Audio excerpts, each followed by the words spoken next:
Jaya Girivaradari.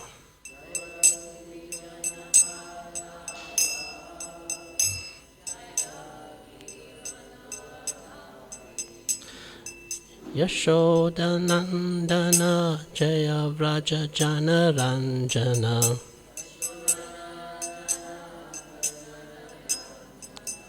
Yashodanandana Vraja Janaranjana.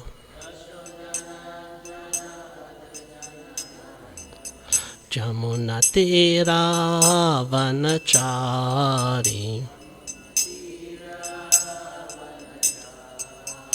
Jamunatira Vanachari.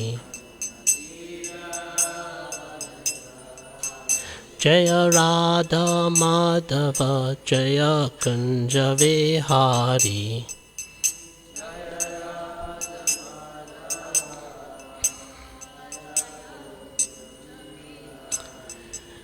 Hare Krishna,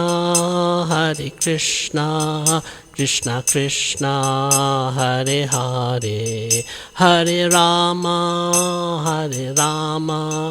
Rama Rama, Hare Hare.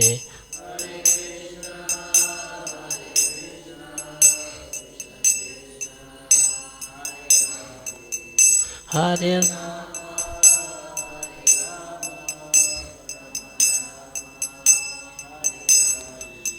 Hare Krishna, Krishna Krishna, Hare Hare, Hare Rama,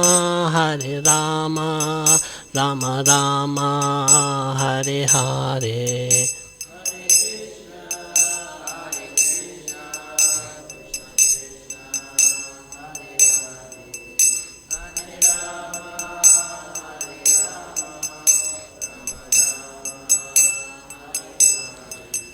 Hare Krishna, Krishna Krishna, Hare Hare, Hare Rama, Rama Rama, Hare Hare.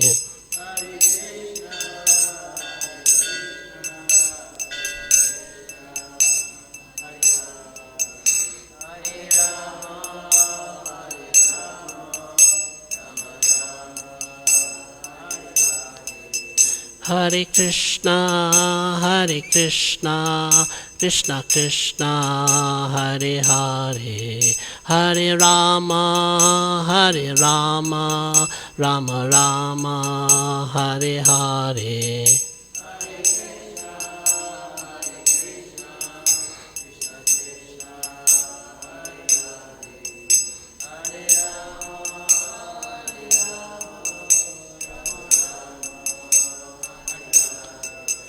Jaya Jaya Prabhupada, Prabhupada, Prabhupada, Prabhupada.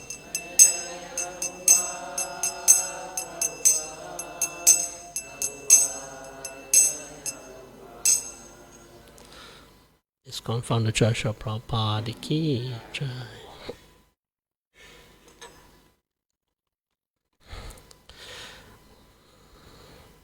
Good morning to you all, and thank you for attending the class. So we're going to be reading from the Transcendental Diaries, and we're going to be continuing on chapter 12. So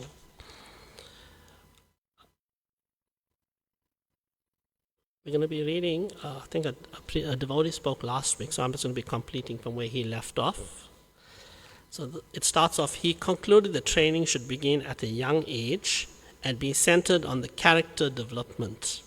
So you're following on the phone, or can I read on? Okay, I'll read on, and then he concluded that the training should begin at a young age and be centered on character development.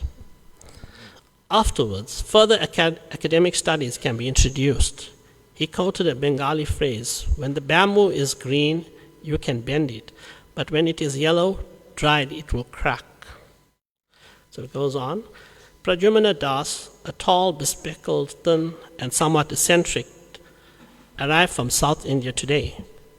He has a reputation amongst the devotees as a Sanskrit scholar. Some of them, even Prabhupada, sometimes called him Panditji. His wife, Arundhati Dasi, had spoken with Prabhupada in Mayapur, and he had requested that Pradyumna come to see him. Prabhupada wants him to join his party as his Sanskrit editor. Rather than translating all the Sanskrit himself, he wants Pradyumna to do it. This strategy will save a lot of time and effort and speed up the publication of the Bhagavatam, because it will free Prabhupada to concentrate on the writing his purports. After some discussion, it was decided that Pradyumna Prabhu will join us in Hawaii in May. Pujabi Premananda, a local student, sent a letter to Prabhupada after attending the walk this morning. He asked a number of questions seeking clarification from Srila Prabhupada on his comments that knowing Sanskrit and studying are not as important as simply hearing the Shastras. He is currently reading a Sanskrit work by Ramanuja Acharya, the Vedanta Sara, with Sanskrit commentary by two other Acharyas. He asks whether he should stop this and simply hear. So it's an important point about being emphasized on hearing.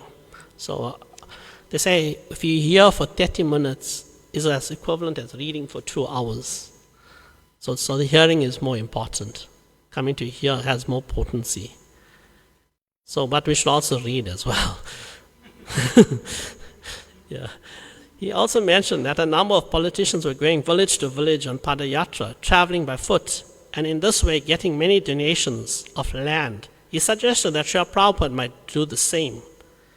So this devotee typed these letters in bold to emphasize, to make his point here. He says typing sometimes in capital letters to emphasize. He said, if you started the Padayatra, or at least if you went to villages in a car for a few months, then naturally many people will give land which can be used for Krishna's service, and so many people will be benefited by having your darshan. I am not at all commanding you, just an idea that struck my mind regarding the above said content of the Padayatra. Finally, on the comment Prabhupada had made that Gandhi was simply reading Bhagavad Gita for 5 minutes and then discussing politics, he added his agreement that it is very difficult to think of Krishna and work in an office. He is studying for his bachelor in philosophy and psychology and wanted to know how he could keep his mind fixed on Krishna consciousness. He added a telling comment, a confirmation of Srila Prabhupada's many remarks about the unfortunate condition of the youth of India. I find so much opposition when I just mention about Krishna or try to tell them about Krishna consciousness to my college friends. They simply criticize and say, oh, you are a bore. You're always boss. Who do you speak about? Other? Worldly. Srila Prabhupada answered all his points, first of all explaining that reading Bhagavad Gita is all right, but if one does it independently, there is a chance of being misled. Therefore, one should hear from an authorized source. An example, a self-realized person, a bona fide guru. Mental speculation will not help. Hearing is the main point. In Bhagavad Gita it is written, Dharma Kshetra Kurukshetra. When you hear from a realized soul, a person who knows things, he explains that Kurukshetra is a place where religious ritualistic ceremonies are performed from time immemorial. But if you read the books of some cunning politician, he'll mislead you and you'll learn that Kurukshetra means this body, which is not actually the fact. That's an important point as well, that the source from where we receive our knowledge and from whom is very important. Because there's many commentaries on Bhagavad Gita. So, as you can see, that the Bhagavad Gita as it is, Srila Prabhupada's commentary on Bhagavad Gita is the most potent form of commentary on Bhagavad Gita because it can change you. And we can see practically all of us that's in the room, we have read Bhagavad Gita and it has made the change in us. And other commentaries will bewilder you and mislead you, send you down the wrong path. So it's very important to be decisive in decision making. But you have to also be fortunate to come in association with devotees. Concerning his suggestion on Padayatra, Prabhupada welcomed it with the same enthusiasm he has recently injected in Hansadutta Maharaj. Prabhupada encouraged the boy to participate. If Indian young men join me, I immediately ready for this traveling tour from village to village, town to town. However, my foreign disciples have the language defect. They can't speak the village language. Otherwise, I would have started this program long ago. And some young men like you would join me, then along with some foreign disciples, I can immediately take up this program. If you are very eager, please get hold of at least half a dozen young men like you. Then with another half dozen foreign disciples, I can immediately take up this program and tour village to village and town to town. It will be very, very effective, and I know that. On the boy's last point, Prabhupada gave him the simple, straightforward method for remembering Krishna. Simply chant. Your associates are harassing you for your interest in spiritual culture. Yes, that is due to India's great misfortune. They're impressed with so-called politicians and scholars of the modern age. The example is given in this connection that when a man is ghostly haunted, he speaks all nonsense. At the present moment, they are all ghostly haunted, and in this delirious condition, the only cure is chanting the Hare Krishna Maha mantra. So we can see that in the Western world, how frustrated everybody is. Like in the Western world, people have advanced in so many fields of knowledge. There's engineering and so many aspects, but people become frustrated, and they actually start taking to the Eastern culture. They want to take to yoga and things like that. And yet, if you look at India, the people, they have everything there. They can go to the Dham. Everything is readily available. And yet, they want to emulate the Western culture. And it's like so unfortunate. And Srila Prabhupada actually, he went to the West, trained the Westerners, and brought them to India to show the Indians that, what you're chasing after is like a mirage, so don't waste your time. And practically all of us here know that. We studied, and then you realize when you go out to the working world, you're not happy. Then you come to the temple room and you feel the ecstasy of chanting. I think, it was 2 weeks ago that Indra Swami was here. And that was an amazing program. I'm still thinking about that program and how wonderful it felt. It's like that chanting of the holy name, like you were taken to another world. And I think most of y'all were here during that. And it really felt wonderful. And you think being in the working world, it's so frustrating. You can go there and earn, and then you get frustrated. I used to be in engineering, and after a while, you just there's no passion in what you do. Because when you read this philosophy, coming to Krishna consciousness, chanting Hare Krishna, you feel the ecstasy, not to want to go on. So Srila Prabhupada has emphasized this point to this Indian body devotee. Because in India, they like to study. They practically study quite a lot. I think it's 6 days a week, if I'm not mistaken, for many hours. So we'll continue reading. Prabhupada showed us how to prepare lunch with his 3-tiered cooker today. Before his message was finished, he got up and went to the kitchen. He loaded the cooker, putting dal in the bottom tier, rice in the middle, and vegetables on the top. He set the cooker on a low flame and had Pradyumna make some chapati dough. 35 minutes later, he came back to the kitchen and chanced the dal, spiced the vegetables, made the chapatis, and then ate. It was simply wholesome meal, expertly prepared with a minimum of fuss. We are fortunate to share his remnants, which me tasted far better than usual, having been cooked with his own hands. So we know that Srila Prabhupada was also an expert cook as well. So there's a book called 26 Second Avenue in the early days. So Srila Prabhupada took so much care in the early days, the pioneering days in New York. So many devotees so many personalities were coming to the temple. So they were they didn't know much. So Srila Prabhupada took it upon himself to do everything. He cooked, he served, he washed the utensils, he gave the class. And we find it so difficult, chant our rounds, then we have to focus on something, and we've been anxiety. But Srila Prabhupada could do all of that. And as you can see, he did it with no fuss, and the love and devotion was there, and the devotees appreciated that. Let's go on. Prabhupada has had me collect the bitter leaves of the neem tree and dry them in the sun on the roof. Today, after crushing the dried leaves, I filled a bag with the fine powder to take with us on coming tour for use in cooking, to stimulate and improve his appetite. A few other items which have also been left on the roof to be exposed to the sun's powerful rays are some of the many books Prabhupada uses for translation work. These books have been stored in his almirah, and when Pradyumna sorted through them, he discovered that many had become infested with bookworms.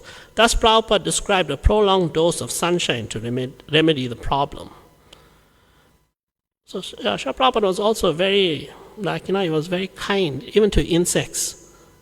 So he just didn't normally we'll just spray it with some kind of doom, but Srila Prabhupada, he was concerned. Yeah. So even once in New York, there was lots of insects, and he was not chasing them out. He was kind of welcoming them. So that's Srila Prabhupada. So we continue. April 14, 1976. Today is Hanuman Jayanti and Balaram Rasa Yatra. The devotees celebrated with a big festival. So this Balaram Rasa Yatra is 2 months in the month of Vaishakha, where Lord Balaram performs the Rasa dance. Lord Balaram also performs the Rasa dance. So it's in the Krishna book. Prabhupada talked a lot on his walk, especially focusing on the topic of the Gurukul. He told Giriraj, the temple president, that a large Gurukul should be constructed on our land here in Bombay. He said that twice a day the boys can come to the beach and sport and swim. In this way, they will grow healthy, get good education, and become men of good character. They will learn to control their senses, and this will save them from becoming nonsense. Prabhupada said there are many wealthy persons in Bombay who would want to put their children in such a school because they are not concerned whether their children become expert technologists or not. When you have wealth, you can hire others to do such work. He told of a man he knew in Allahabad who has a PhD, yet he could not get a job. The man was manufacturing soap bars at home and going by cycle every day to sell them in the market. Although he had a PhD, he was living like a coolie. Prabhupada emphasized that therefore one should not make much endeavor for economic advancement, because whatever one is due, either success or failure, is already decided. Getting a PhD will not change that. One should simply try to become Krishna conscious. He mentioned that Mr. Modi, the founder of Modi Nagar, where he recently had our program, was not an educated man, but he had 50,000 people working for him. Man, 50,000 people, and he was not an educated man. Giriraj told a similar story about Henry Ford. He had been criticized by a newspaper that he was an ignorant man. He brought a case against the paper, and in court, the defense lawyer began asking him questions on science and history. At one point, Henry Ford turned to the judge and said, "In my office, I have a panel of buttons, and I can push any button and someone will come running to answer any of these questions. So I am ignorant." So he was making the point that he could utilize other skills. He could just be a good decision maker. So there was no need for him to learn. You get some people, they probably don't go to university, and they have many people, the accountants, the chartered accountants and stuff. They do their books, and they make much, much more money than that. So it's not. So education, like you saw that example about this person who had a PhD was selling soap. So in the course of the walk, Prabhupada also told us a couple of amusing stories. When I was a child, my father gave me one red gun. So Srila Prabhupada had a gun as well, toy gun, and then he wanted 2 guns. So he goes on to say that how he was doing some, kids when they want something, they'll just perform a bit. But his father loved him so much, got him another gun. And Srila Prabhupada goes on to say that how, he says, he goes on to say that how he was the pet son. he being the Srila Prabhupada was well loved by his father. And then he also goes on to say that also he was also his guru's pet and his father-in-law's pet. So he goes on to talk about stories about Ram. So one day it was the turn of the rabbit. So he was a little late. So the lion said, "Why you are late?" So this basically deals with how intelligence is superior to strength, and he gives an example. Shri Shri Radha Radha Nath Ki Jai. So this story is giving about a lion, and this rabbit was supposed to meet this lion. A rabbit meeting a lion, but this rabbit was late. So he says, so this rabbit is saying, "Yes, sir." Another lion is giving a reason why he was late. "Yes, sir. Another lion on the way. He wanted to eat me. So I said, 'No, you cannot eat me. I will be eaten by such and such lion.' So he became very angry. Who is that? So this lion has become angry now at the rabbit. He wants to know who's this lion that wants to eat this rabbit. "Yes, come on, I will show you." So this rabbit takes this lion. So he got him near a well and said that, "Here is the lion." So immediately this lion started to growl. We laughed as Srila Prabhupada imitated the lion growling. So Srila Prabhupada just starts to explain about where these stories are. So he says this story is from the Hitopadesha. And Srila Prabhupada mentioned that Asup's fables popular in the West were actually derived from the Hitopadesha. Continue reading. On the way back into the temple grounds, Prabhupada noticed a new minibus. It is for Achyutananda Swami to tour South India. When he heard that they are planning to have Radha and Krishna installed in the bus, he suggests Gaura Nitai would be better. But on being informed that the people in South India like Radha and Krishna and are not so familiar with Gaura Nitai, he conceded. As he walked on past the building site, Saurabh said the work on the temple structure is going on smoothly and quickly. Only 3 stories remain to be built on the twin towers. That will be the guest house. So we can see that sometimes you may be given an instruction and you could discuss it with your guru. And then the guru will be agreeable if he sees that it's going to be beneficial for preaching. So I think it's His Holiness Kadamba Swami. He mentioned that we should question, should not just accept everything, but it's for the service. Where you can move the service forward, then you can speak to your guru in that way and have a communication with him. So continuity. Is there anybody wants to add anything or so far? Or can I continue reading? Continue reading. This morning's verse from class emphasized the necessity of studying the Vedas under the guidance of the Guru. Prabhupada explained that this does not mean everyone has to know Sanskrit. One simply has to hear and chant nicely. It isn't required that one be a erudite scholar. So the program he advised for Gurukul is for the students that attend Mangal Aarti and Guru Puja, and then Srimad Bhagavatam class. So one should read or hear Chanda Asya Dityatha Guru. It is Guru's duty, transcendental knowledge. One should approach Guru. So Gurukul means Guru's place. So he keeps the disciples to learn the Vedic literature. This is Gurukul. We are constructing such big houses. Why?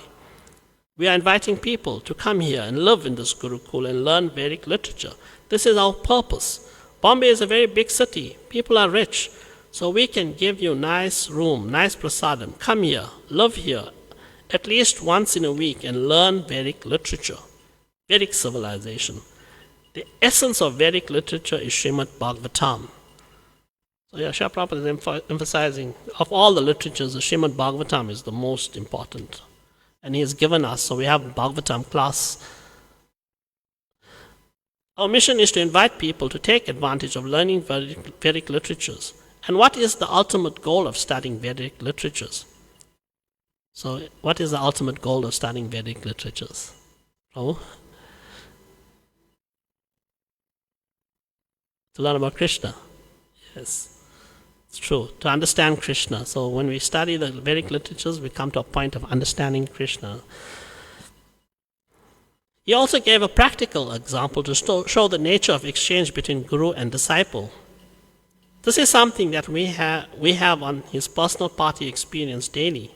The son may be an offender, but when he comes and offers his respects to the father, the father, forgets. So that should be done regularly. Suyantrita, just like machine. As soon as one sees guru, immediately we must offer obeisances, beginning and also. When he comes to see guru, he must offer obeisances, and when he leaves that place, he must offer obeisances. And in between coming and going, he should learn from the guru, very understanding. This is the principle of living in Gurukul. So our students, they are very obedient.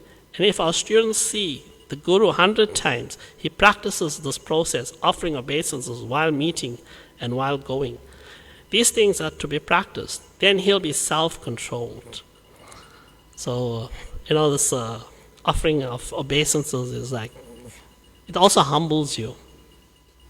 Because when we come in front of great personalities, we have to offer obeisances. And so this training starts off from very early age. It's like you may see that coming from an Indian background, like we automatically from small already will offer obeisances. We're not told to do it. So when you go to a temple, you automatically was trained. You must bow down. So when you came to the temple, it wasn't like somebody had to tell us. It's like come naturally. So Srila Prabhupada wanted this training. So in the Western world, we're learning. But it'll be nice if you can start learning from an early age. And even Srila Prahlad Maharaj mentioned that one should be trained. Kids should be trained at an early age on Vedic culture, understanding the books and stuff. So then Srila Prabhupada goes on. So actually, on a lighter note, with regards to offering of obeisances, so I remember when my Guru Maharaj was here in 2009, His Holiness Giriraj Swami at the Japa retreat. We had a Japa retreat. And so my Guru Maharaj, he went to the toilet.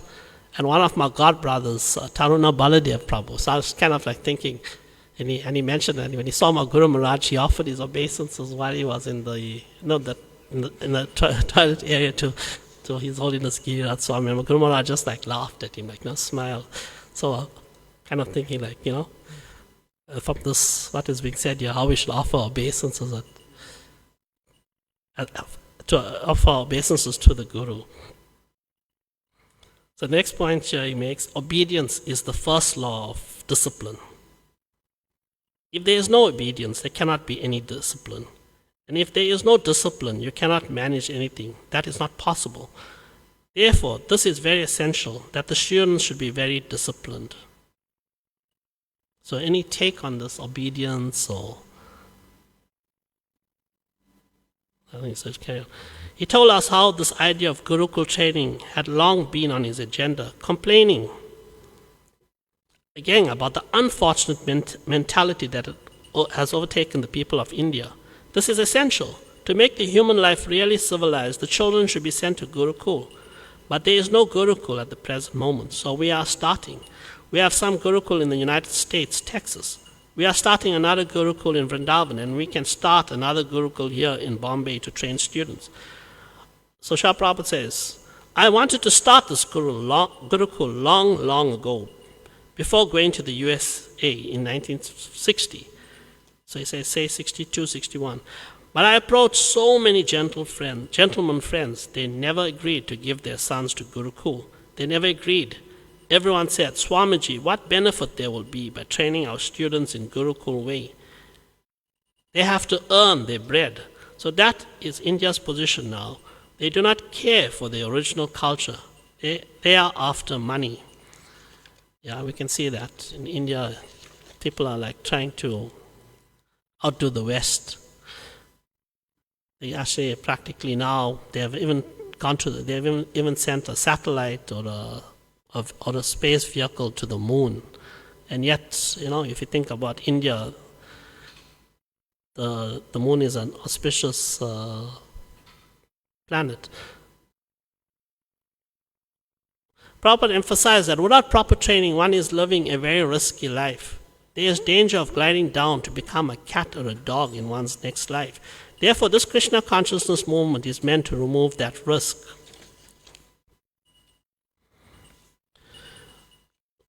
So, is anybody want to add anything, or shall I just continue reading?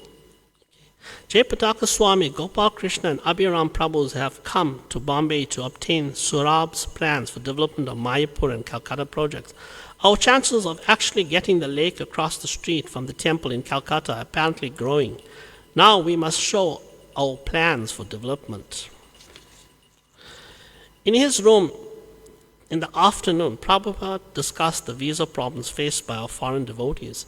Vishala and his wife Vishalini, who were formerly living in Vrindavan, have just returned to India, and after having been forced by the government to go back to the West to renew their visas, Srila Prabhupada suggested that ISKCON devotees should now lobby in Parliament for recognition of our true Vaishnava status. We should state that we are coming here on pilgrimage. Why should we need visas or even passports, he asked. Other religious pilgrims do not require to have visas in visiting Mecca or Jerusalem, etc. Why should we be put into difficulty?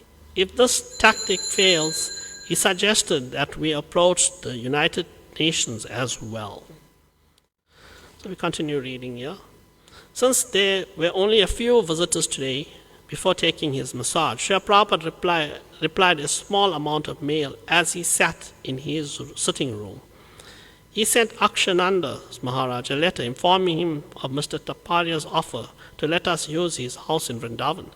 There are dozens of rooms there altogether, and he instructed that the householders could all move there and occupy 10 smaller ones. He suggested that the 2 large rooms may be used as temporary Gurukul.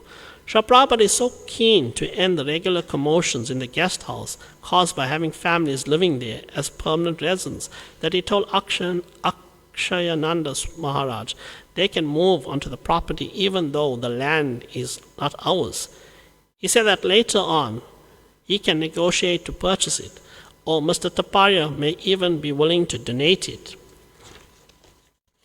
Shrutakirti, who Prabhupada wrote while we were in Mayapur, is now in Boston, and Amrish Prabhu. Shrutakirti telephoned Pushta Krishna Swami the other day and reported that there is a good opportunity to begin a restaurant there.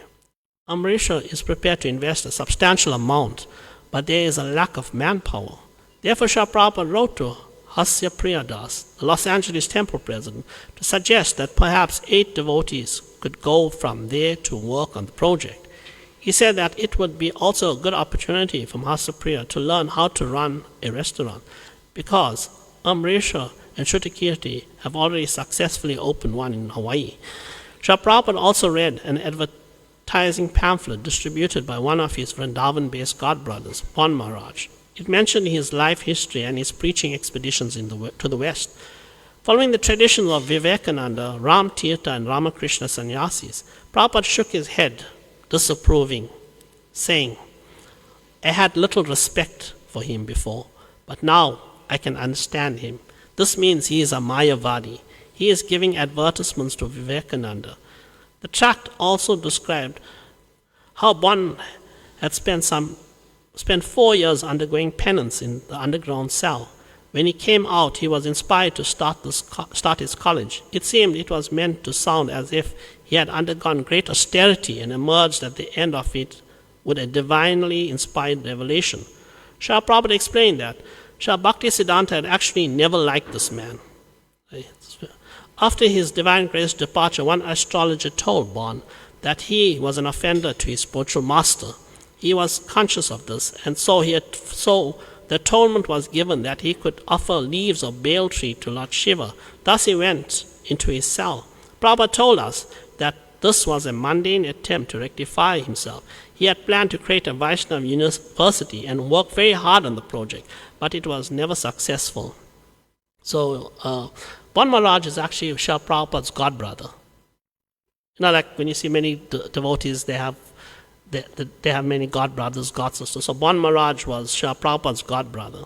And his spiritual master, Bhaktisiddhanta Saraswati Goswami Maharaj, sent Bon Maharaj to England. And he was not successful in his preaching. Yet Srila Prabhupada was successful. Any idea why Srila Prabhupada was successful in his preaching? Srila Prabhupada went to the West at an advanced age. He was 69 years old when he went to the West. Why was Srila Prabhupada successful and Bon Maharaj was not successful? Any ideas?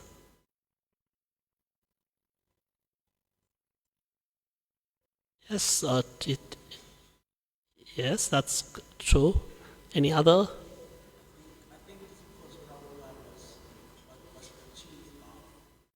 Yeah, that's also true. But if you look at it, the spiritual master empowers his disciples. But why was Bon Maharaj not like he didn't have the potency to do what Srila Prabhupada did? So actually, there's Swami Guru Maharaj, when he was speaking once, he was mentioning this point that this another god brother of Srila Prabhupada, Akinsha Krishna Das Babaji Maharaj, was Srila Prabhupada's god brother who loved Prabhupada. Srila Prabhupada actually had like this firm faith in the holy name that if you just chant Hare Krishna, success is there. So what did Srila Prabhupada do when he went to the West? He went alone to the West. It had cartels and Tompkins Square. What was he doing? Chanting the holy name. So he had firm faith in the chanting of the holy name. Just by chanting Hare Krishna, all success is there. And our movement is based on chanting Hare Krishna. And earlier on when we read, when that disciple had some problems, what did Srila Prabhupada tell him? Chant Hare Krishna. You know, when he was in college and the devotees and his fellow students were giving him a hard time, in the end Srila Prabhupada said, chant Hare Krishna. And we know that sometimes when you go to the Guru and you have some problems, what would the Guru tell you? Chant Hare Krishna. So chanting Hare Krishna, but we must put the faith in chanting Hare Krishna. You know, we shouldn't be like something mechanical. So when we chant Hare Krishna, the potency is there. But you know, like a radio, you have to tune into it to get the radio wave, pick up the channel. So I'll continue reading here. So Prabhupada told us that this was, okay, I'll finish reading that. In the evening, Srila Prabhupada is enjoying the warm atmosphere by sitting out on the roof. We take up an asan for him and pillows and mats for any guests that come. Generally, there are only few guests, so Prabhupada has chance to relax, although he is always keen to preach. During tonight's session, Prabhupada told a visitor that the potency of chanting done in the temple is increased 1,000 times compared to that done elsewhere. Therefore, so many people go to places like Vrindavan to chant. Any comments on that about chant? Y'all live in the temple and y'all chanting. So y'all are so fortunate because there's so much potency in chanting in the temple. Srila Prabhupada has also emphasized this point, that chanting. So the other point is that chanting with devotees has more potency. Because it's like the energy, you create this energy. Chanting in front of Tulsi Devi gives you that energy to continue chanting. Apart from just chanting, you feel a difference. Because if you go out into the material world, it's like, everything is passionate, mode of ignorance. You meet up with people, each one has their own moods, and they kind of affect you. The energies, different energies. But here you feel the energy. It's a different type of energy. It's spiritual energy.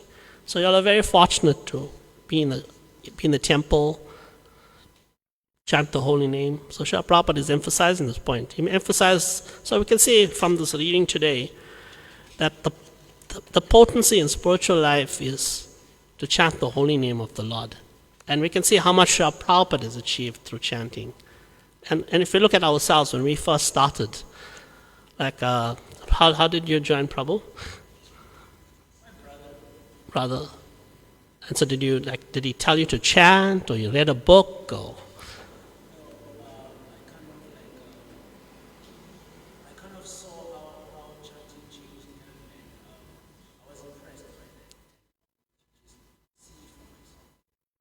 Okay.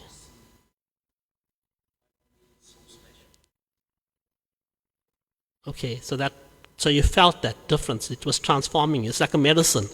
You take the medicine and it has the effect. You don't see it working, but it works. So this chanting is like that. Very powerful. So Srila Prabhupada, I'm emphasizing this chanting. So also reading is also chanting. Because we also we chant the Maha Mantra. Then when we read about the devotees, it's also glorifying devotees. So glorifying devotees also has a potency. When you say glorifying them, not like with false ego, like, when you see senior devotees doing something, like, we saw Indradumna Swami was here after so many years, and you felt that potency. You felt something different. So when we associate with these devotees, senior devotees, all devotees, they give us something. What do they give us? They inspire us. So association is so important. Maintaining good association, serving devotees. It's like, there's a saying, I think, if you want to please somebody, and if the person has a dog, you be good to the dog. And if you make friends with the dog, then the owner says, come in, sit over here, and you can have some discussion, and, So same, like we want to serve Krishna. But it's important that we learn how to take care of the devotees. Develop that loving relationship, inspire devotees, because every devotee is on different level. Some are suffering, so we help them, we encourage them. It's not like, you know what, if some devotee you see is having a hard time, no, you put him in one corner, and you you take care of the person. It's a family, In a family, you find that there's different people, different siblings. They all have different. They're experiencing different type of experiences, in the sense that when maybe one person is very successful, another person is struggling, but the family stays together. So I thought that if you look at Srila Prabhupada, how he deals with his disciples, some of them would go off slightly, but Srila Prabhupada is caring and loving towards them. He doesn't reject them. He doesn't reject anyone. The spiritual master doesn't reject anyone.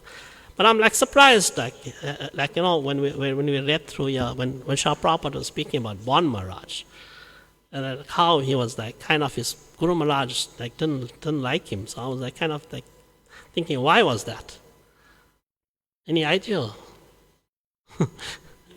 Any idea, Mataji, maybe?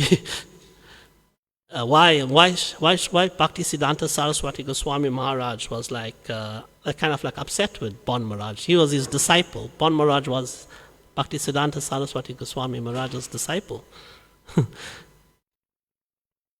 Okay, that's good too. Speculation. Okay, because Srila Prabhupada is stated it here, and because I think maybe because he was duplicit in his behavior. Because Srila Prabhupada stated that he was glorifying the Mayavadis. So I know Lord Chaitanya, he was against Mayavadi philosophy. He says you spoil your whole spiritual life just by hearing Mayavadi philosophy. And here Bon Maharaj, being a disciple of Bhaktisiddhanta Saraswati Goswami Maharaj, was now propagating Mayavadi philosophy. So the Guru could already perceive this person. So many personalities may come before the Guru, but the Guru is kind, he gives you initiation. But it's the idea of the disciple to be obedient. So if you see, he also spoke about obedience as well. To make advancement, one has to be obedient, to follow the instructions.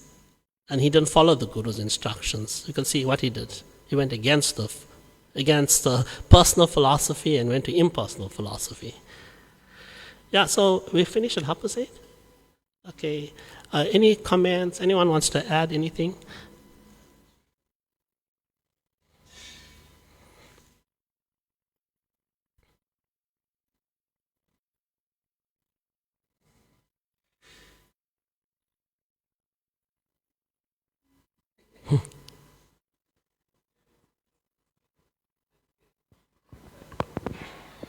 Hare Krishna. Krishna. Hare Krishna. So this is very interesting, right? At least that's what I think. Um, this other friend of mine, he sent me a text from Bhagavad Gita saying it said something about, I think it's chapter 9, text 20 something, right? It said those that worship celestial gods take birth among celestial gods. Those that worship ancestors take birth among ancestral realms, something like that. And those that worship ghosts and spirits take birth among lower planets. And those that worship Krishna come to him and only him, right? So my question is, what about atheists, people who don't believe in any god, spirit, ghost, or any type of, super being? What happens to atheists? Atheists, where do they go? So, also remember, like as you said, there's according to what you believe in, you will go to some place that you believe in. Atheists don't believe in anything. So what will happen is they have to come back. So one of the things, they could come back down again. So they don't go to any destination. They may have to take birth again and go through that process, birth after birth after birth, but until they may become fortunate. Even atheists may become fortunate. How do they become fortunate? How can you make an atheist become fortunate?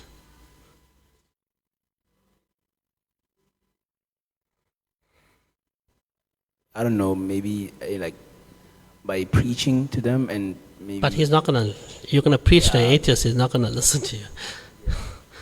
Yeah, it's very difficult to. What's a simple way to do it? Prasad. You give somebody Krishna prasad. He may eat prasad. But you know the thing about the chanting Maha Mantra, the chanting of the Maha Mantra, it goes everywhere. When you see like on the street, why do the devotees do Harinam Sankirtan? Why do they chant? Why do you see us chanting on the streets? Because when you chant the holy name, it goes to everyone. Even if you don't want to hear, it still goes to your ear. You hear it, and it's a medicine. So eventually, what will happen to these people? There'll be a transformation in them, but it may be a slow transformation. So that is why we chant. Otherwise, devotees can just be in the temple room chanting, and as we said, if you chant here in the temple room, how much a benefit it is. So why do we go out? Because we want to make people fortunate. Srila Prabhupada wanted to make the world fortunate, because this chanting of Hare Krishna is for everyone. It's also for the atheist as well. So there was some time back, I won't mention the person's name, but he was against Krishna consciousness, and it's like propagating a certain type of religion, and he was talking very negatively about like maybe Hindu culture and Krishna consciousness. And then at one time, so happened he had a stroke, and this devotee, and his neighbor was a devotee, and she went and chanted in his ear, Hare Krishna, Krishna Krishna, Hare Hare, Hare Rama, Rama Rama, Hare Hare. You see, he also gets a chance to hear the holy name. So to your question, that the atheist will have to come back. If there is no destination, then he will have to take birth again. They'll take birth again and continue.